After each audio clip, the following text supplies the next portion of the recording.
BWOne here from BWOne.com, and the iPhone 4S just got announced today, so let's talk about it.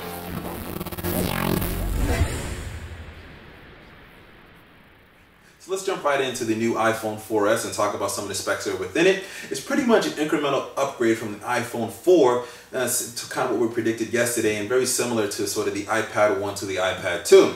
It's pretty much going to keep the same body as before, the same screen size, but the upgrades are internal with a dual-core processor. It's going to be the A5 dual-core processor chip inside of it. They didn't say the clock speed, but probably somewhere around the 1 GHz class I would expect. And it's also going to include a new upgraded camera, which is going to be an 8 megapixel camera. It's going to have 1080p video capture as well too.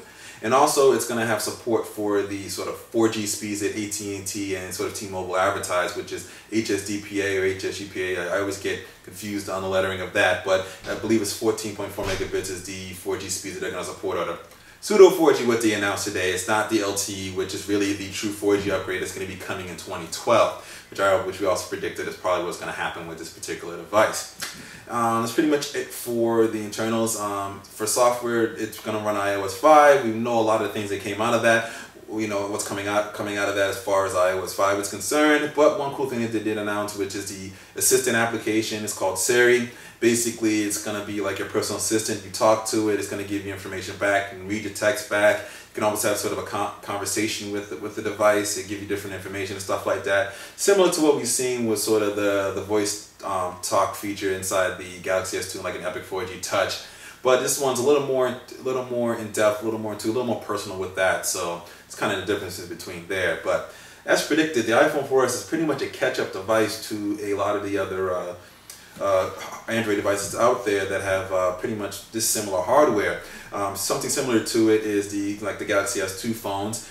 Screen size is different, obviously, with it being 3.5 on the iPhone 4S and 4.3 on the Galaxy S2, but they do both come with dual-core processors. They do come with 8 megapixel cameras with 1080p video capture, and they're running the latest versions of the OS, iOS 5 on the iPhone 4S, and then Android 2.3 Gingerbread on the Samsung Galaxy S2. There wasn't any improvements to the front-facing camera on the iPhone 4S neither, so that hasn't changed much either. But you can see it's just kind of really a catch-up device. One cool thing that they did add is that it now has 64 gigabytes of storage with it as well too, which is a nice option, another option that we predicted. And it's a world phone, and it's going to have radios for both CDMA and GSM, so you're going to be able to buy one device, and it's going to be able to work on both AT&T, Verizon, and Sprint. So Sprint has been added as the carrier, but I don't believe it's going to have WiMAX on there, so it's not going to be 4G on the network, but it'll be 4G on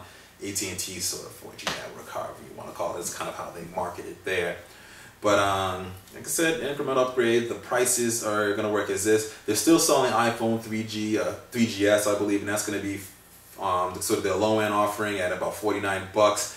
The iPhone 4 and the 4S are going to be at $199 for the 16 gigabyte version, $299 for the 32 gigabyte version, and the 64 gigabyte version is going to go for $399. The pre-orders start Friday, and it's going to be released on October 14th.